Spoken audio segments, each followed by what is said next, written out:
وقتی که رسول اکرم از دنیا گذشتند، ابوبکر میگوید من برای طهارت کردن به خانه رفتم. این زمان بود که میگوید دروازه من تق تق شد. یک شخص نزد دروازه فریاد میزند ابوبکر.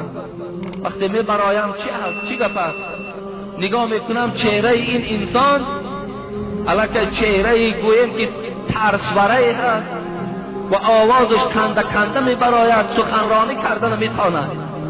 گفتم بگو چی خواست داری، چی درخواست داری؟ گفت ابوبکر حبیب خدا از دنیا گذشت. ابوبکر میگوید وقتی که این سخن شنیدم دیگر این اون جسارتی که ابوبکر صدیق داشت، میگوید دیگر پام از زمین کندن نمیتوانستم. به معلم ماندم، به نصیحت کننده ماندم، از جای خود خیستم. میگوید چگونه؟ میگوید به خانه حبیب خدا رفتم، به خدا قسم میگوید فکر میکردم که زمین اطراف من دور میگردد و همچنان بود میگوید که گویا که آسمان نمیبینم. آمدم به خانه معلم. یک زمان جدایی که از او شدم جان به حق تسلیم کردم. نگاه کردم یک چادر بالای حضرت پرتافتم. عایشه صدیقه در یک کنار نشسته. دیگر طاقت نکردم، چادر را بیرون کردم و خودم را حواله بر روی رسول اکرم کردم و بوی کردم. گفتم ای حبیب خدا، در حیاتم خوشبوی بودی، در وفاتم خوشبوی هستی. و او را میگوید آخرام بوسه از پیشانی حضرت کردم و چادر را در بالای ایشان کشیدم. زمان وقت میگوید به خانه معلم حبیب خدا در آمدم، مسلمان ها اطراف خانه پیغمبر را فرا گرفتند، همگی در زمین افتیدگی بیهوش بودند. کدامش داد میزند، کدامش بیهوش است. حضرت عمر میگوید ابوبکر در بیرون کوچه دیدم با این قدر غیرت شمشیر را کشیده است. میگوید کسی گوید محمد مرده است، قسم به خدا با این شمشیر سرش جدا میکنم، محمد نمرده است. این حالت میگوید مشاهده کردم و دیدم که مسلمان ها رو 70 نشوند، بیرون خانه شدم. تمام مسلمان ها را جمع کردم.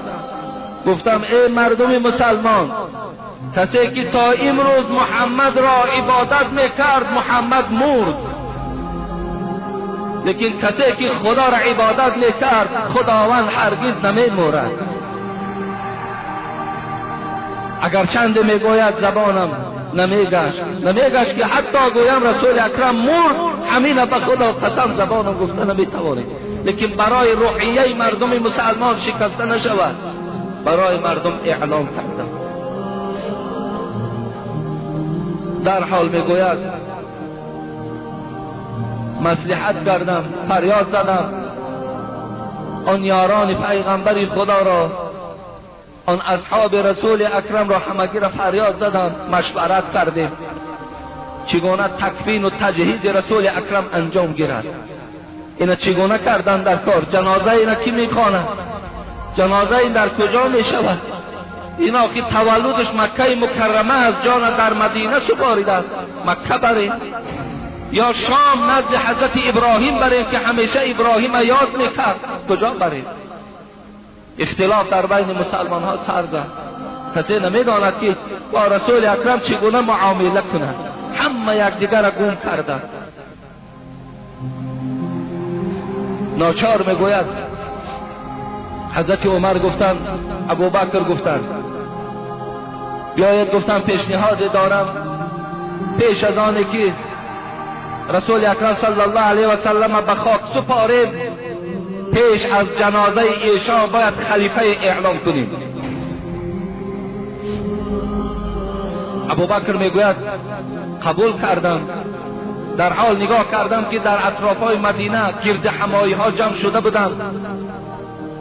هر یک آدم یک نفری را پیشنهاد میکرد. مردم مدینه میگفت که یک نفر از ما میشود، یک نفر از مکه مکرمه میشود، دو تا خلیفه اعلان میکنیم.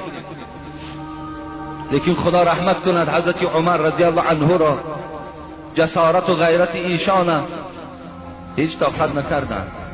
گفتن نه. گفتن شما میدانید که افضل ترین انسان رسول اکرم بعد خودش ابوبکر اعلام کرده بود. شما میدانید که در یکی از ستونهای دین که نماز است و این شعار اسلام ما بود، رسول اکرم کی را توصیه دادند؟ گفتن ابوبکر را. پس مادامی که در ستون دین در یکی از عبادت‌های خیلی مهم مسلمان ها ابوبکر که پیش در آمده باشد، پس باید که در احکام دنیوی ما هم ابوبکر سرور